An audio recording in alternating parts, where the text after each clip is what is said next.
हम सब लोगों को उसी ताड़न का अर्थ जो इन्होंने बताया है, उसी ताड़न का अर्थ हम लोगों को भी लागू करते हुए कहना है कि सामंती, मनुवादी और चुटियाधारी ये सब ताड़न के अधिकारी। शिवलिंग में भरोसा है, तुम्हारी इच्छा, कोई दिक्कत नहीं हमें। किसी को मस्जिद में भरोसा है, किसी को क्रिश्चियनिटी में भरोसा है, हमें कोई दिक्कत नहीं। इसमें तकलीफ कहां है कि हम कह रहे हैं कि मैं ब्रह्मा विष्णु महेश को ईश्वर नहीं मानता। नहीं मानता तो नहीं मानता यार, जबरदस्ती बनवा लोगे क्या? ये जो डुअल माइंडसेट एजेंडा है ना, कि बुद्ध भी रखे रहेंगे सजाने के लिए कि हम बौद्धिस्ट हो गए हैं, और बगल में देवी देवता भी चलते रहेंगे, तो ये जो पॉपुलर पॉलिटिक्स वाला एजेंडा है इसको खत्म कर दीजिए। बहुजन एकता के कार्यक्रमों में अगर जा रहे हो और तुम्हारी गाड़ी में 5 सीट में 5 तुम्हारी जाति के बैठे हैं, तो तुम बहुजन एकता के दुश्मन हो। अगर तुम्हारी भावनाएं तब जागरूक होती हैं कि आज मेरे महापुरुष, मेरे जाति के महापुरुष की जयंती है, तब मेरी भुजाएं फड़फड़ाने लगी कि अरे कहीं जयंती नहीं मन रही, तो तुम बहुजन एकता के दुश्मन हो। ओबीसी तो मूर्ख था, तो जो होशियार थे, जो 30 साल पहले बाबा साहब को समझ गए थे, वो खटीक में ट्रांसफर क्यों नहीं कर पाए अंबेडकरवाद? वो पासियों में ट्रांसफर क्यों नहीं कर पाए अंबेडकरवाद? हमारी गलती, हम तो मूर्ख थे, हम तो कावड़ हो रहे थे। जो ये कह रहे हैं कि हम पाखंडी नहीं हैं, वो तो कम से कम हाथों से आइडेंटिटी कार्ड काट दो।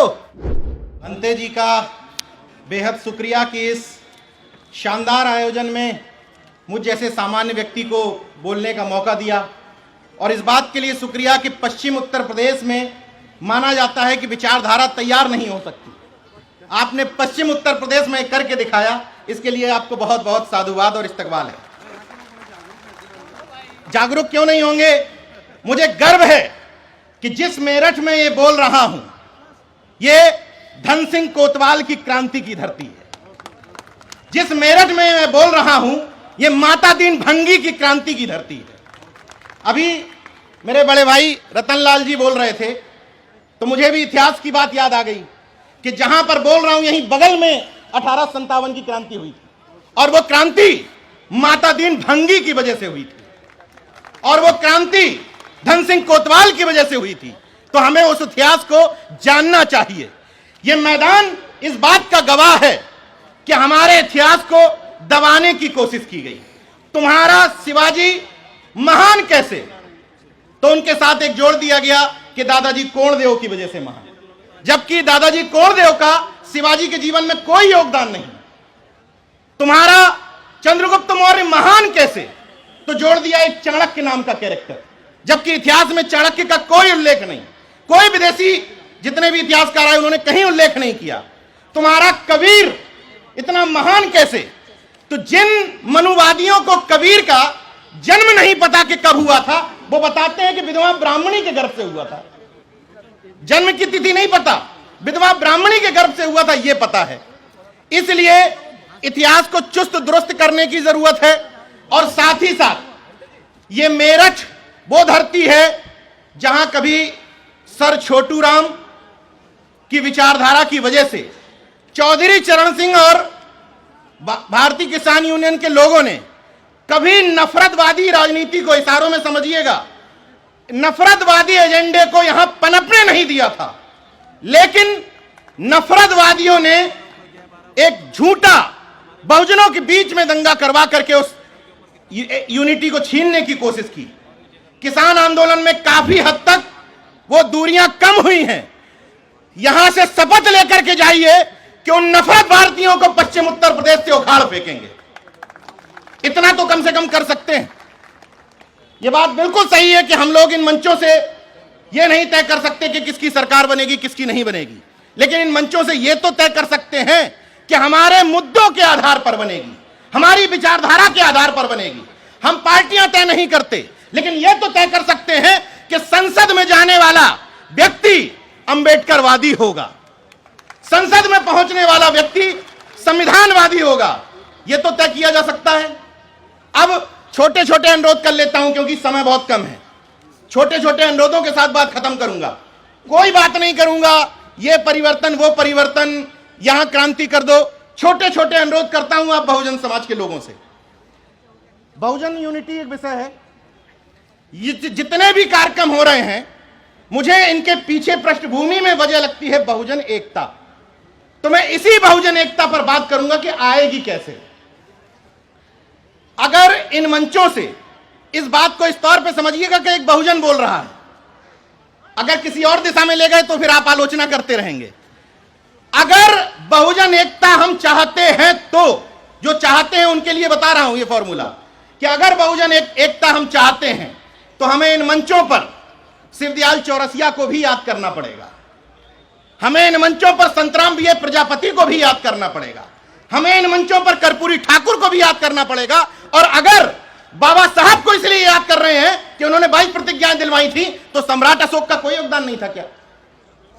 क्यों हमारे नारों में सम्राट अशोक नहीं आते हैं? इस बात को बड़े दिल करके सोचिएगा। जिस तरीके से किसी भी जाति का व्यक्ति मंच में तलाशता है चुनाव के समय कि हमारी जाति का नेता कहां बैठा है, टॉर्च लगा के ढूंढता है, उसी तरह आपके नारों में बहुजन समाज तलाशता है कि हमारी हिस्सेदारी नारों में है या नहीं। अफसोस कि नहीं है। उस हिस्सेदारी को अपने नारों में लाना पड़ेगा। यह बताना पड़ेगा कि पेरियार ललई बौद्ध बने थे और हमारे पूर्वज थे। यह बताना पड़ेगा। यह बताना पड़ेगा कि यह मेरठ महाराज सिंह भारती की धरती है, जो यहां से सांसद भी रहे, एमएलसी भी रहे और अर्जक संघ के संस्थापकों में से एक थे। यह बताना पड़ेगा कि महाराज सिंह भारती जाट समाज से आने वाले वो सांसद थे जिन्होंने सदन में आज तक किसी सांसद ने नहीं बोला है। यह बड़ा दिल करके बताना पड़ेगा। महाराज सिंह भारती ने सदन में बोला था कि मेरे मरने के बाद इस सदन में मौन न रखा जाए, क्योंकि मैं आत्मा परमात्मा में भरोसा नहीं रखता। महाराज सिंह भारती ने अपने, उनके यहां जो इस समय उनके नाती है, मेरे मित्र हैं मनीष भारती जी, वो कह के गए थे अपनी वसीयत में कि ना मुझे मेरे अस्थि कलशों को कहीं किया जाए, और हां एक बात और कह गए थे कि मेरे नाम के आगे स्वर्गीय ना लगाया जाए। ये जो डुअल माइंडसेट एजेंडा है ना, कि बुद्ध भी रखे रहेंगे सजाने के लिए कि हम बौद्धिस्ट हो गए हैं और बगल में देवी देवता भी चलते रहेंगे, तो ये जो पॉपुलर पॉलिटिक्स वाला एजेंडा है इसको खत्म कर दीजिए। मैं उनसे कहने नहीं जा रहा जो पाखंडी हैं, उनसे मुझे कोई दिक्कत नहीं है, लेकिन जो ये कह रहे हैं कि हम पाखंडी नहीं हैं, वो तो कम से कम हाथों से आइडेंटिटी कार्ड काट दो। जो कह रहे हैं कि हम नहीं हैं, मैं किसी के खिलाफ नहीं बोल रहा हूं, तुम खुद कहने आए हो कि हम बहुजन हैं। अगर बहुजन हो, अगर बाबा साहब के अनुयायी हो, अगर सम्राट अशोक के अनुयायी हो, तो गले से और हाथों से आइडेंटिटी कार्ड खत्म कर दो। इतना तो किया जा सकता है। और बहुजन एजेंडे के तहत जब मंच से भाषण देने आओ, तो तुम्हारे भाषण के 10 मिनट में कोई यह ना समझ पाए कि किस जाति का है। सबसे महत्वपूर्ण बात बता रहा हूं, होता यह है कि अगर मैं मंच से 10 मिनट में 5 बार संत गाड़ेगे का नाम ले रहा हूं, तो क्लियर हो जाता है कि यह है। यह नहीं होने देना है। और 35 मिनट में 30 मिनट बाबा साहब को रटोगे, बहुजन यूनिटी नहीं आएगी। 35 मिनट में 30 मिनट इन सबको बताना पड़ेगा, सबको, क्योंकि इस देश को बनाने में, इस समाज को बनाने में सबका योगदान है। समझो भैया, कब समझोगे ये बात कि हमें बड़ा दिल करके बहुजन एकता बनानी है? यह समझना पड़ेगा कि अपने घरों में क्रॉस करना पड़ेगा कनेक्शन। घर के सामने घुसे और पहली तस्वीर देखते हुए क्लियर हो गया कर्पूरी ठाकुर अच्छा नाई समाज का घर होगा। यह चेंज करना पड़ेगा। अगर अपने अपने घरों में अपनी अपनी जाति का महापुरुष रखे हो, तो इस कार्यक्रमों में आने से कोई फायदा नहीं होगा। बदल दो, 5-6 महापुरुष टांग लो। और अपनी जिस कार से इस तरह के बहुजन शादियों में जा रहे हो, मुझे कोई दिक्कत नहीं। बहुजन एकता के कार्यक्रमों में अगर जा रहे हो और तुम्हारी गाड़ी में 5 सीट में 5 तुम्हारी जाति के बैठे हैं, तो तुम बहुजन एकता के दुश्मन हो। कोई इसमें मुझे दो राय नहीं है। और अगर तुम्हारी भावनाएं तब जागरूक होती हैं कि आज मेरे महापुरुष, मेरे जाति के महापुरुष की जयंती है, तब मेरी भुजाएं फड़फड़ाने लगी कि अरे कहीं जयंती नहीं मन रही, तो तुम बहुजन एकता के दुश्मन हो। समय के साथ बदलना पड़ेगा। जो पहले फेज का जागरूक है, पहले फेज का, मान लिया कि जाति के नाम पे तुम जागरूक हुए हो, लेकिन कब तक? 1 साल छूट दे दी, जाति के नाम पे जागरूक रहो। 2 साल छूट दे दी, 3 साल छूट दे दी। अरे जो 20-25 साल से अंबेडकर बाद, नमो बुद्धाय, जगदेव बाबू और रामस्वरूप वर्मा की बात कर रहे, तुम तो बदल जाओ। तब तो 1 साल वाले को बताओगे कि तुम चेंज हो जाओ। 25 बताइए, ओबीसी तो मूर्ख था, तो जो होशियार थे जो 30 साल पहले बाबा साहब को समझ गए थे, वो खटीक में ट्रांसफर क्यों नहीं कर पाए अंबेडकरवाद? वो पासियों में ट्रांसफर क्यों नहीं कर पाए अंबेडकरवाद? हमारी गलती, हम तो मूर्ख थे, हम तो कावड़ हो रहे थे। महत्वपूर्ण सवाल है ये। इसलिए मेरे जैसे व्यक्ति को भी आरएसएस ट्राई करती है, मेरे जैसे व्यक्ति को जो सब कुछ स्पष्ट है, केवल गूगल पे नाम डालिए नीरज भाई पटेल, सब कुछ स्पष्ट हो जाएगा कि क्या हूं। मेरे जैसे व्यक्ति को आरएसएस ट्राई करती है और आप अपने घर के बगल के व्यक्ति को ट्राई नहीं मारते। अरे छोड़ो यार, वो तो पाखंडी है। ट्राई मारिए, ट्राई। जितने भी आपके आस पड़ोस लोग रह रहे हैं, बिना ये सोचे हुए कि फलाना तो ये है, ट्राई मारिए। मैं चुनौती दे रहा हूं कि जिन समाजों को आप पाखंडी कहते हैं, उन्हीं समाजों से मैं हजारों अंबेडकरवादी तैयार कर सकता हूं। मेरा चैलेंज है ये, और ये कार्यक्रम इस बात का गवाह है। इस सूखी धरती पर ये क्रांति की धरती हुआ करती थी, लेकिन अब ये कहा जाने लगा था कि पश्चिम उत्तर प्रदेश में लोगों के पेट भरे हुए हैं, जमीनें काफी ठीक ठाक हैं, दिल्ली से सटा हुआ है, तो यहां के लोग बहुजन मूवमेंट नहीं समझते। सोचिए कि एक व्यक्ति अभी कुछ दिन पहले लखनऊ में कार्यक्रम करने के बाद 3 महीने से यहीं डेरा डाल दिया, तो भंते सुमित रतन जैसा एक व्यक्ति सीमित संसाधनों के साथ इतना बड़ा आयोजन कर सकता है, तो आप तो यहीं के हो, आप क्या नहीं कर सकते? तो भंते जी को अगली बार, अभी आप दूसरे जगह का व्यक्ति आपको बुलाया, आइए हम कार्यक्रम करेंगे आपके पूर्वजों पर। अगली बार आप कार्यक्रम करिएगा और इनको बुलाइएगा कि आइए हम कार्यक्रम कर रहे हैं और आपको इस मंच पे बुला रहे हैं, तब इन कार्यक्रमों की सार्थकता होगी। और एक अंतिम बात के साथ बात खत्म कर दूंगा, क्योंकि बहुत सीनियर लोग बैठे हुए हैं। एक और समस्या है सामाजिक संगठनों के साथ, हम ही हैं।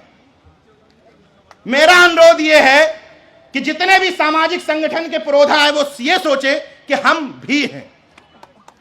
बहुत सारे लोग देश में अच्छा काम कर रहे हैं, बहुत सारे लोग, बहुत लोग मंच पर अच्छे वक्ता हैं, बहुत सारे लोगों के पास अपनी अपनी फिलॉसफी है। उस फिलॉसफी में हम भी एक हैं। कोई मृत्यु भोज पे काम कर रहा है, ओके, वेरी गुड। कोई सामाजिक परिवर्तन के काम कर रहा है, कोई बुद्धिज्म पे काम कर रहा है, कोई अंबेडकर बात पे काम कर रहा है, कोई अर्जक बात पे काम कर रहा है। हमें एक बात समझनी है कि जब सामंती और मनुवादी आपस में खूब लड़ते हैं, लेकिन जब उनको आपके अधिकार छीनने होते हैं बहुजनों के और ओबीसी एससी के, तब एक हो जाते हैं। तो मैं आपसे ये अनुरोध करने आया हूं कि आपस में खूब झगड़ा कर लो, नाली का, खड़ंजा का, सब खूब झगड़ा कर लो, लेकिन जब मंच सजा हो जातिवार जनगणना को लेकर, जब मंच सजा हो प्रमोशन में रिजर्वेशन को लेकर, जब मंच सजा हो स्कूलों के लिए, विद्यालय के लिए, आरक्षण के लिए, तो भले ही तुम्हारा विरोधी कार्यक्रम कर रहा हो, चुपचाप जाकर के बैठ जाओ, मुद्दे पर बैठ जाओ, मुद्दे पर सपोर्ट कर दो, बाकी फिर लड़ लो। कह दो भाई तुम्हारे यहां खाना खाने नहीं आएंगे, इतना बड़ा दिल हम नहीं दिखा सकते, जो प्रैक्टिकल बात कर रहा हूं। लेकिन जब मुद्दों की बात आ जाए तो उस भीड़ में बढ़ाने में शामिल हो जाओ। और सामने वाला कहे भाई जय मूल निवासी, कोई तकलीफ नहीं, जय मूल निवासी, नमो बुद्धाय, नमो बुद्धाय, जय भीम, जय भीम, जय फातिमा, जय फातिमा। क्या दिक्कत है कि सामने वाला क्या कर रहा है? कोई जरूरी है कि हमारा संगठन, हमारा बैनर, हमारा नारा, तभी ये देश बाबा साहब का या बुद्धिस्ट देश बनेगा? एजेंडा ये होना चाहिए कि तुम कुछ भी सामने से बोलोगे जो हमारी बहुजन एकता में शरीक होगा, हम वो इस तरफ से बोल देंगे। बस नफरत वाला, भ्रुक्ति तान करके दूसरे को चढ़ाने वाला, सांप्रदायिक ताकत को बढ़ाने वाला जय जय श्री राम नहीं करेंगे। इतना तो तय करना पड़ेगा कि हम इस तरफ हैं और इस तरफ नहीं हैं। और इसीलिए राजेंद्र पाल गौतम जी जिस मंच पर हैं, उस मंच पर बगली में बैठे हैं, तो वहां से थोड़ी सी एनर्जी इस तरफ को आ रही थी, तो एक चीज याद आ गई। जैसे 22 प्रतिज्ञाओं की बात हुई, तो मैं सिंपल शब्दों में यह पूछना चाहता हूं कि भारत का संविधान धर्मनिरपेक्षता की बात करता है।